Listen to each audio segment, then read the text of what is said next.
जय राधा माधव कुंज बिहारी, जय राधा माधव कुंज बिहारी, जय गोपी जन वल्लभ गिरिवरधारी, जय गोपी जन वल्लभ गिरिवरधारी, यशोदानन्दन व्रज जनरञ्जन, यशोदानन्दन व्रज जनरञ्जन, यमुनातीरावनचारी,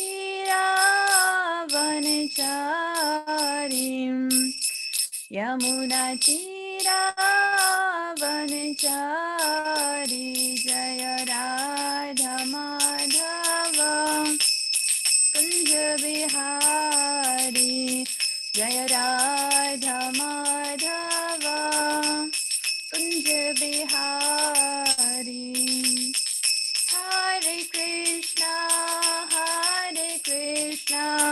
कृष्णा कृष्णा हरे हरे, हरे राम राम राम हरे हरे,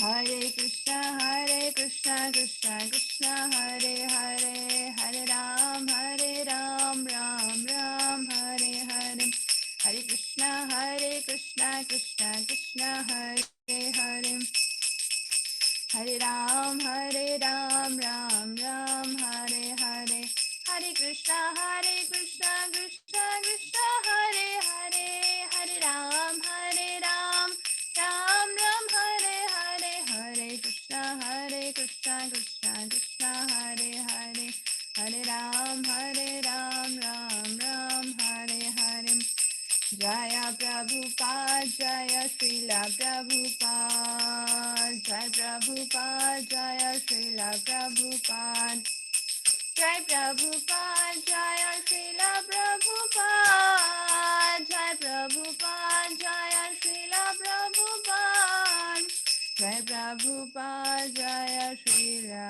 प्रभुपाद।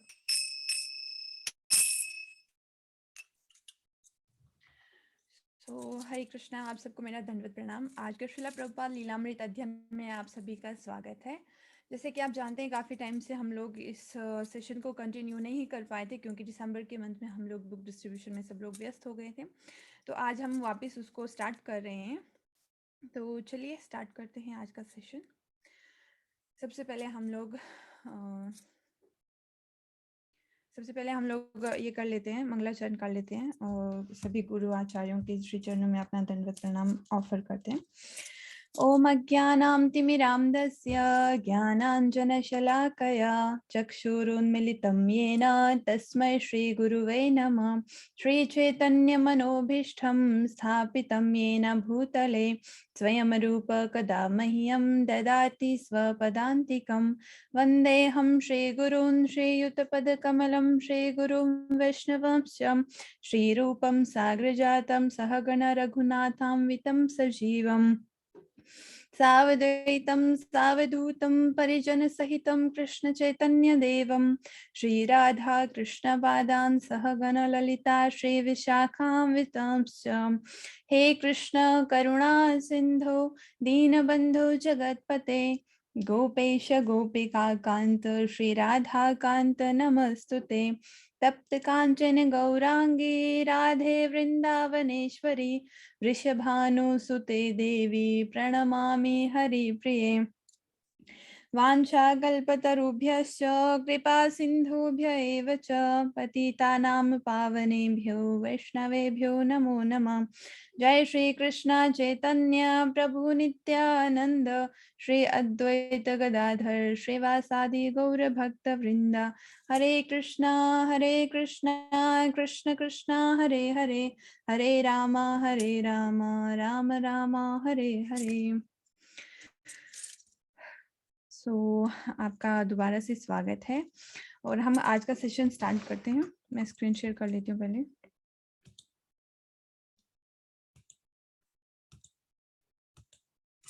यस, तो हमने लास्ट टाइम पढ़ा था, यस लास्ट टाइम हमने यहाँ तक पढ़ा था। आज हम नेक्स्ट पैराग्राफ स्टार्ट कर देते हैं।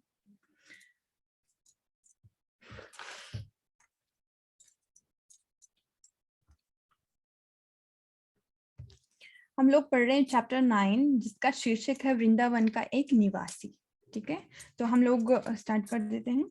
ये जानते हुए कि बहुत से प्रवंचक गेरुआ वस्त्र धारण करके सन्यासियों को मिलने वाले सम्मान का दुरुपयोग करेंगे, भगवान चैतन्य ने कलयुग में संन्यास ग्रहण की मनाही की थी। वे जानते थे कि प्रवंचक साधुओं का वेश बनाकर अनैतिक आचरण करेंगे, धन संग्रह करेंगे, भोग विलास में लगेंगे और केवल अपनी प्रतिष्ठा बढ़ाने के लिए अनुयायी बढ़ाएंगे और अपने आप को स्वामी कह के जनता को धोखा देंगे। क्योंकि कलयुग में लोग संन्यास के विधि विधानों का पालन नहीं कर सकते, इसलिए भगवान चैतन्य की संस्तुति थी कि सब लोग केवल हरे कृष्ण का जप करेंगे। किंतु यदि कोई वास्तव में नियमों का पालन कर सके और विशेषकर यदि उसे संकीर्तन आंदोलन फैलाना हो तो इसके लिए संन्यास आवश्यक है। अभय को अनुमति के लिए पहले अपने गुरु भाई के पास जाना था। उन्होंने कलकत्ता में चैतन्य गौड़ीय मठ के प्रमुख भक्तिविलास तीर्थ महाराज पूर्व नाम कुंज बिहारी के पास जाने का निश्चय किया। अभय अब भी चैतन्य मठ को अपने आध्यात्मिक गुरु के मिशन का मुख्यालय मानते थे। उग्र कानूनी एक्सक्यूज मी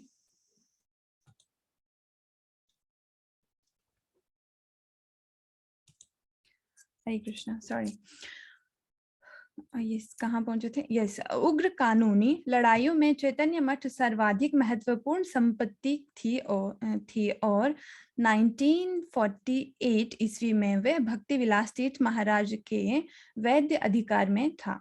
यद्यपि अब हर सन्यासी का अपना स्थान या अपने स्थान थे, लेकिन गौड़ीय मठ की सत्ता का प्रतिनिधित्व केवल चैतन्य मठ और भक्ति विलास तीर्थ महाराज करते थे। अभय को लगा कि यदि उन्हें संन्यास लेना है और अमेरिका में प्रचार के लिए जाना है तो अपने कार्य में सहायता के लिए उन्हें पहला अवसर चैतन्य मठ को देना चाहिए। अप्रैल 1959 ईस्वी में अभय ने भक्ति विलास तीर्थ महाराज को लिखा और उनसे संन्यास के विषय में और चैतन्य मठ द्वारा अपनी कुछ पांडुलिपियों को छापने के बारे में पूछा। और चूंकि कोई विदेश नहीं जा रहा था, इसलिए उन्होंने चैतन्य मठ की ओर से स्वयं अपने जाने की तत्परता प्रकट की। भक्ति विलास तीर्थ महाराज ने उत्तर दिया कि उन्हें पहले चैतन्य मठ में सम्मिलित हो जाना चाहिए, जो झगड़ा अब भी चल रहा था। उनके विषय में उन्होंने उल्लेख किया कि जो चैतन्य मठ के विरुद्ध कार्य कर रहे हैं वे अपने व्यक्तिगत स्वार्थों से प्रेरित हैं। उन्होंने कहा कि जो कोई भी चैतन्य मठ के विरुद्ध कार्य कर रहा है उनका व्यवहार तर्कहीन और भक्ति सिद्धांत सरस्वती के आदेशों के विपरीत है। इसलिए तीर्थ महाराज के अनुसार अभय के लिए जो कारणीय था और जिसकी वे इतने वर्षों से अवहेलना करते आए थे वह यह था कि वे चैतन्य मठ में सम्मिलित हो जाएं और उनके निर्देशन में कार्य करें। तीर्थ महाराज ने चैतन्य मठ के ऐसे कई सदस्यों का उल्लेख किया जिन्होंने हाल में संन्यास लिया था और उन्होंने कहा कि अभय को भी समय रहते संन्यास ले लेना चाहिए। उन्होंने अभय को जाने और चैतन्य मठ में रहने के लिए आमंत्रित किया। जो मकान हमारे पास है उनमें कमरे खुली हवा और प्रकाश वाले हैं।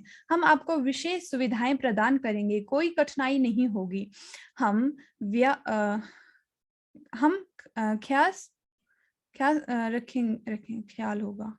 रखेंगे कि आपको कोई असुविधा ना हो। लेकिन जहां तक किताबें छापने का प्रश्न था, हम भक्ति पर आधारित संदर्भ और वेदांत जैसी तथा गोस्वामियों द्वारा रचित अन्य बहुत सी दुर्लभ पुस्तकों को छापने की उत्सुकता से प्रतीक्षा कर रहे हैं। उन्हें हम पहले छापेंगे। आप द्वारा लिखित पुस्तकें संपादकीय विभाग द्वारा जांची जाएंगी और यदि धन प्राप्त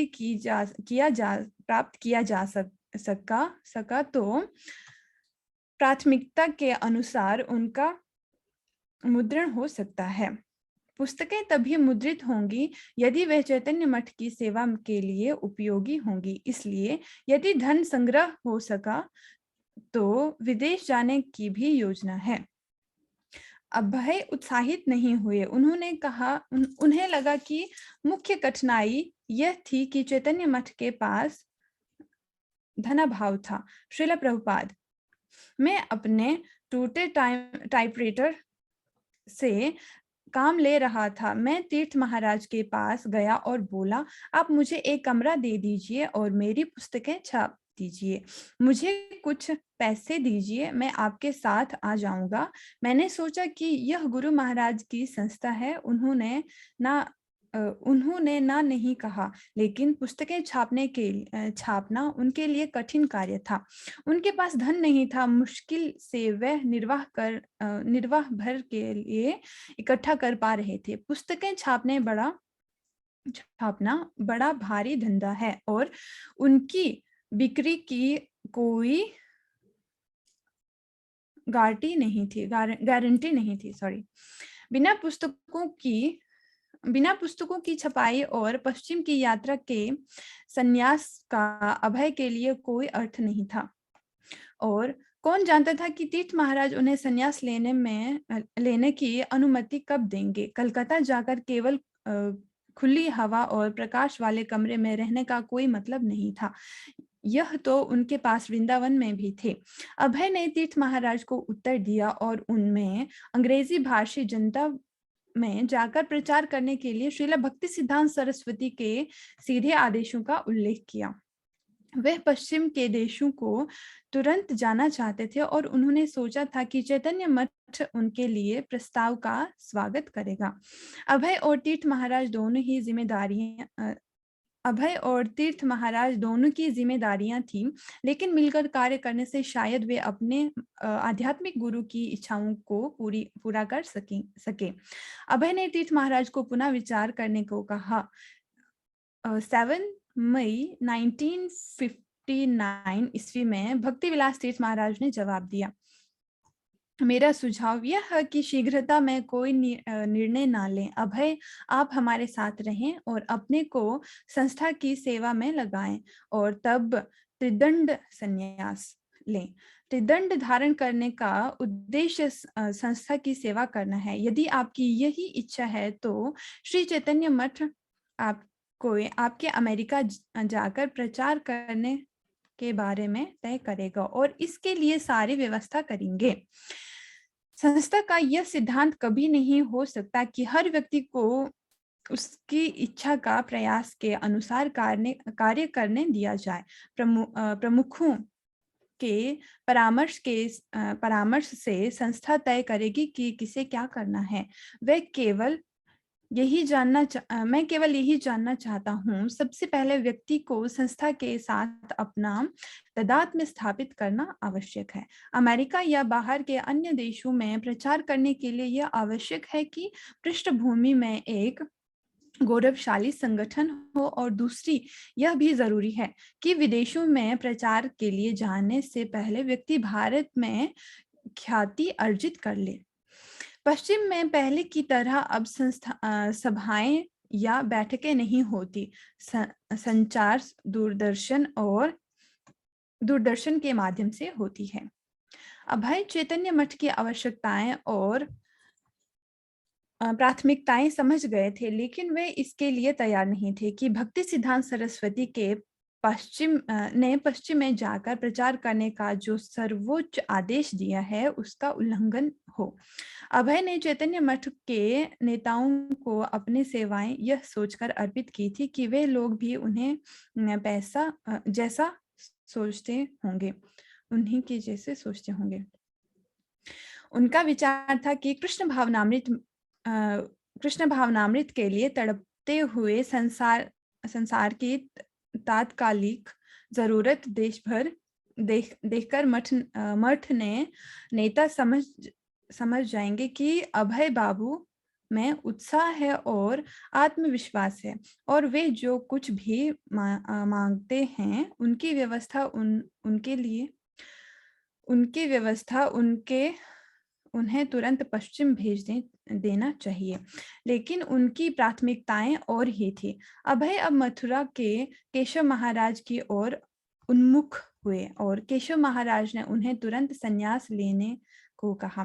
तीर्थ महाराज से पत्र व्यवहार के बाद संन्यास लेने के विषय में वे कुछ अनिश्चितता अनुभव करने लगे थे, और अब क्योंकि उन्हें संग्रह प्रोत्साहित किया जा रहा था, अतः वे विरोध कर रहे थे, लेकिन केशव महाराज का आग्रह बना रहा। श्रील प्रभुपाद। कुछ लिखता हुआ मैं वृंदावन में अकेला बैठा था। मेरे गुरु भाई ने आग्रह पूर्वक कहा, भक्ति वेदांत प्रभु, आपको यह जरूर कर लेना चाहिए। संन्यास लिए बिना कोई प्रचारक नहीं बन सकता। इस तरह वे आग्रह करते रहे। आग्रह वे नहीं कर रहे थे, सचमुच मेरे आध्यात्मिक गुरु आग्रह कर रहे थे। वे चाहते थे कि मैं प्रचारक बनूं, इसलिए वे मेरे इस गुरु भाई के माध्यम से आग्रह कर रहे थे कि मैं संन्यास ले लूं। अस्तु, अनिश्चा पूर्वक मैंने संन्यास ग्रहण किया। श्रीला प्रभुपाद की जय। केशव जी गौड़िया मठ मथुरा नगर के एक बाजार के मध्य स्थित था। इसका मुख्य रास्ता मेहराबाद फाटक से होकर आंगन में जाता था। आंगन ऊपर से किसी धातु की जाली से ढका था। मठ का स्थापत्य वंशी गोपाल जी मंदिर जैसा था। वातावरण मठ जैसा शांत और एकांत था। वहां के लिए अभय सुपरिचित और समात्य व्यक्ति थे। वे वहां रहे थे और वहां से पुस्तकालय में बैठकर उन्हें अध्ययन और लेखन कार्य किया था तथा गौड़ीय पत्रिका का संपादन किया था। मठ को उन्होंने भगवान चैतन्य की श्री विग्रह का दान दिया था, जो राधा और कृष्ण श्री श्री राधा विनोद बिहारी जी के विग्रहों के बगल में आसन पर विराजमान थे। किंतु सितंबर 1959 ईस्वी में मथुरा की यह यात्रा कोई एक सामान्य यात्रा नहीं थी। वे मठ में श्वेत वस्त्र धारण करके अभय बाबू के रूप में प्रविष्ट हुए, किंतु शीघ्र ही गेरुए वस्त्र में एक स्वामी के रूप में उन्हें बाहर निकलना था। पिछले 9 वर्ष से अभय एक विरक्त की भांति रह रहे थे। उन्होंने किसी समारोह का आयोजन करके यह गेरुआ वस्त्र धारण करके अपने को एक साधु घोषित करने की जरूरत नहीं थी, लेकिन यह परंपरा का विधान था कि जीवन के अंत में मनुष्य को त्रिदंडी संन्यास लेना चाहिए। वे धोखेबाज सन्यासियों के बारे में जानते थे। वृंदावन में भी उन्होंने ऐसे तथाकथित साधु देखे थे जो प्रचार नहीं करते थे, वरन चपातियों की खोज में अपना समय बिताते थे। वृंदावन के कुछ स्वामी तो अवैध स्त्री संभोगों जैसे कर्मों में भी लिप्त थे, जिनका परित्याग करने के लिए ही उनका यहाँ आगमन माना जाता था। ऐसे लोग संन्यास को उपहास का पात्र बना रहे थे, और जाति गोस्वामी भी थे जो साधारण गृहस्थों की तरह रहते थे और अपने परिवार के पालन के लिए धंधे के रूप में मंदिरों का संचालन करते थे। वे अपने जन्म से झूठे आधार पर जनता को सम्मान और अनुदान प्रदान करते थे। अभय को संन्यास के इस दुरुपयोगियों का पता था, लेकिन वे संन्यास के वास्तविक उद्देश्य से भी अवगत थे। संन्यास प्रचार के लिए था। 17 दिसंबर 1959 ईस्वी को सवेरे केशव जी मठ की दूसरी मंजिल पर 50 फुट लंबे और 25 फुट चौड़े कमरे में राधा कृष्ण और भगवान चैतन्य के विग्रहों के सामने भक्तों का एक दल बैठा था। श्री विग्रह को रंग बिरंगी राजकीय वेशभूषा में और चांदी के मुकुटों से सजाया गया था। राधा रानी की दाहिनी हथेली आराधकों के लिए वरदान की मुद्रा में आगे की ओर उठी थी। लाइक राधा रानी जैसे ऐसे होती ना, राइट हैंड से आशीर्वाद देते हुए। बाएं हाथ में कृष्ण के लिए एक पुष्प लिए थी। लाइक राधा रानी की होती ना ऐसे मुद्रा होती है, और इस हाथ में माला होती है या पुष्प रखते हैं राधा रानी के हाथ में। पुष्प लिए थी। कृष्ण एक नर्तक की मुद्रा में खड़े थे। उनका दाहिना पैर बाहें से आगे बढ़ा हुआ अंगूठे के बल स्थित था। लंबी रुपहली बांसुरी रक्तम अधरों पर लावण्यमय ढंग से रखे हुए एक वादन कर रहे थे। सिर के लंबे काले बाल उनके कंधे के नीचे तक लटक रहे थे और गले में पड़ी गेंदे की फूल की माला उनके घुटने तक पहुंच रही थी। उनकी दाहिने ओर भगवान चैतन्य की प्रतिमा थी। उनकी दाहिनी बाह उठी थी, बाहिनी बाह बगल में थी। शरीर सीधा तना था और पैर जुड़े थे। उनका रंग हल्का सुनहरा था। आंखें बड़ी थी, रत्नाभ मुखाकृत सुंदर थी। सीधे काले बाल कंधे तक लटक रहे थे। श्री विग्रहों के कुछ नीचे के आसन पर आध्यात्मिक गुरुओं के चित्र परंपरा के क्रम से स्थित था। जगन्नाथ दास बाबा जी, भक्ति विनोद ठाकुर, गौर किशोर दास बाबा जी, भक्ति सिद्धांत सरस्वती ठाकुर, भक्ति प्रज्ञ केशव महाराज। ये एक अल्टर का ये हो रहा है कि अल्टर हमें मतलब जैसे इस्कॉन में आपने देखा होगा कि अल्टर किस तरीके से सजाया जाता है। गुरु परंपरा, जैसे गुरु परंपरा का यहाँ पे नाम बताए गए हैं और फिर उसके ऊपर भगवान होते हैं। अभय 90 वर्षीय सनातन के पास, जिन्हें उसी दिन संन्यास लेना था, कुश के आसन, कुश मतलब एक कुशा, एक घास होती है, कुशा के आसन पर बैठे। इन दोनों अभियार्थियों के सामने बैठे केशव महाराज के शिष्य नारायण महाराज मंत्रों के पाठ और यज्ञ के अनुष्ठान के लिए अग्नि में धान्य और घी की आहुतियां डालने की तैयारी करने लगे। अभय के गुरु भाई अकिंचन कृष्णदास बाबा जी, जो अपने मधुर संगीत के लिए प्रसिद्ध थे, मृदंग बजा रहे थे और वैष्णव भजन गा रहे थे। ऊंचे आसन पर बैठे अनुग्रह मूर्ति केशव महाराज अध्यक्षता कर रहे थे। चूंकि ना तो कोई नोटिस जारी किया गया था कि और ना किसी को निमंत्रण भेजा गया था, इसलिए मठ के कुछ अधिवासी ही उपस्थित थे। एक सेकंड।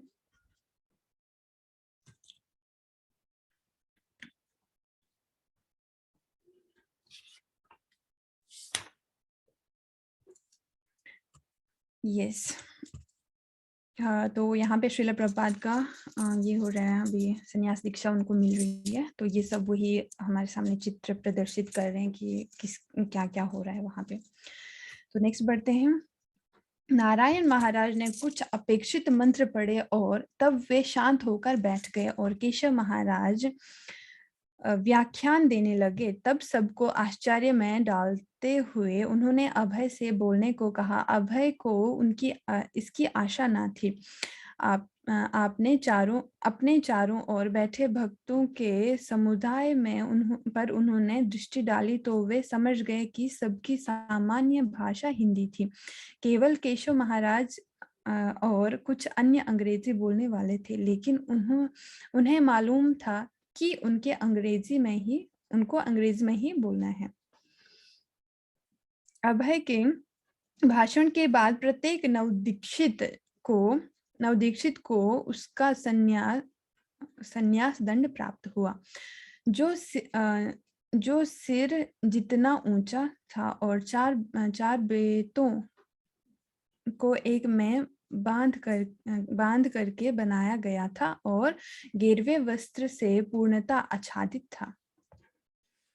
हर सन्यासी को सन्यासी के वस्त्र दिए गए, एक गेरुआ टुकड़ा धोती के लिए, एक टुकड़ा ऊपर पहनने के लिए और 2 टुकड़े कुपीन के लिए। गले में पहनने के लिए उन्हें तुलसी की माला भी मिली और मिला संन्यास मंत्र। केशव महाराज ने कहा कि आज से अभय का नाम भक्ति वेदांत स्वामी महाराज होगा। जय जगत गुरु श्रील प्रभुपाद की जय। और सनातन का मुनि महाराज।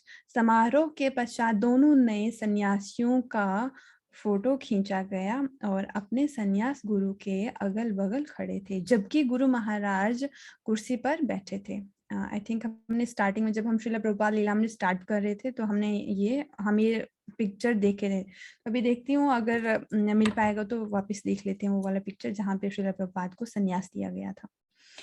केशव महाराज ने अभय पर कोई बंधन नहीं लगाया। उन्होंने उनको केवल प्रोत्साहित किया कि वे प्रचार में लगे रहें। तब भी अभय को मालूम था कि ऐसी भक्ति वेदांत स्वामी बनने का मतलब केवल यह नहीं कि वे परिवार, घर, उसकी सुख सुविधा और अपना धंधा छोड़ रहे हैं। वे तो 5 वर्ष पूर्व कर चुके थे। श्वेत वस्त्र छोड़कर गेरवे वस्त्र पहनने का और अभय बाबू की जगह भक्ति वेदांत स्वामी महाराज कहलाने का विशेष महत्व उस आदेश में निहित था जो उन्होंने प्राप्त किया था, उस प्रतिबद्धता में जो अटल थी। अब तो वह समय आने ही वाला था जब भक्ति वेदांत स्वामी पश्चिम की यात्रा पर जाएंगे, जैसा कि भक्ति सिद्धांत सरस्वती का आदेश था। यह उनके संन्यास के नए पद की उनकी यह अविलंब उपलब्धि होगी। जय। गौड़ीय पत्रिका में संन्यास संस्कार का विवरण छपा, जिसमें श्रीमद् भक्ति वेदांत स्वामी महाराज के जीवन चरित्र और उनके जीवन की महत्वपूर्ण घटनाओं का समावेश था।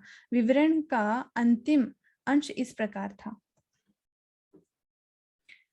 हिंदी, अंग्रेजी और बंगाली में लेख लिखने के उनके उत्साह और योग्यता को देखकर भक्ति सिद्धांत सरस्वती महाराज ने उनसे त्रिदंडी संन्यास लेने को कहा। पिछले 1 साल से वे संन्यास लेने के लिए तैयार थे। भाद्र मास में जिस दिन विशेष रूप से संन्यास ग्रहण किया, उसी दिन भक्ति वेदांत स्वामी ने श्री केशव जी गौड़ीय मठ में वेदांत समिति के संस्थापक श्री भक्ति प्रज्ञान केशव महाराज से संन्यास धारण किया। उनको संन्यास आश्रम स्वीकार करते और विरक्त जीवन की लीला भूमि में प्रवेश करते देखकर उनकी प्रति हमारे हृदय में प्रेम और उत्साह उमड़ा है। तो ये चैप्टर यहाँ पे खत्म हो गया। जैसे कि आपने देखा हम चैप्टर 9 पढ़ रहे थे, आज चैप्टर 9 कंप्लीट हो गया है। तो नेक्स्ट चैप्टर हम लोग स्टार्ट करते हैं नेक्स्ट सेशन में जब भी होगा। तो जैसे हमने देखा कि श्रील प्रभुपाद का अभी संन्यास आश्रम चल रहा है, संन्यास आश्रम और उनकी संन्यास दीक्षा हो रही है। तो ऐसे ही अलग अलग टाइप की दीक्षाएं होती हैं, तो जिसके लिए हमें भी अपने आप को प्रिपेयर करना है ऑब्वियसली। जैसे हम फर्स्ट क्लास से फिर सेकंड क्लास में जाते हैं, सेकंड से फिर थर्ड में जाते हैं, तो इसी प्रकार से हमारी जो वैष्णव पद्धति है इसमें भी अलग अलग दीक्षाएं होती हैं। तो हमें भी एक एक करके प्रिपेयर करना है। ऐसे नहीं कि हम एक ही जगह बैठे रहेंगे तो मतलब सिर्फ बस हम चैंटिंग करें तो इतना ही है। नो, हमें हर मतलब भक्ति कभी खत्म नहीं होती है। ऐसा नहीं है कि बस हम चैंटिंग कर रहे हैं, बुक पढ़ रहे हैं और भगवान को भोग ऑफर कर रहे हैं, आरती कर रहे हैं तो भक्ति इतनी है। नो, भक्ति कभी खत्म नहीं होती है, जितना आगे बढ़ते जाओ उतना और आगे बढ़ती जाती है। तो आज का सेशन हम यहाँ पे एंड करते हैं। आप सबका बहुत बहुत धन्यवाद आज के सेशन में जुड़ने के लिए। नेक्स्ट सेशन हम जैसे ही होगा तो हम आपको इंटीमेट कर देंगे। तो that's it for today. Okay, सबको हरे कृष्णा। एक बार हम हरे कृष्णा महामंत्र पढ़ लेते हैं। हरे कृष्णा कृष्ण कृष्ण हरे हरे, हरे राम राम राम हरे हरे। जगत गुरु श्रीला प्रभुपाद की जय। हिज डिवाइन ग्रेस एसी भक्ति वेदांत स्वामी प्रभुपाद की जय। आज के सेशन में श्रीला प्रभुपाद का नाम पड़ा है, जो उनका संन्यास नाम है। संन्यास दीक्षा उनकी हुई तो उनका नाम और चेंज हो गया।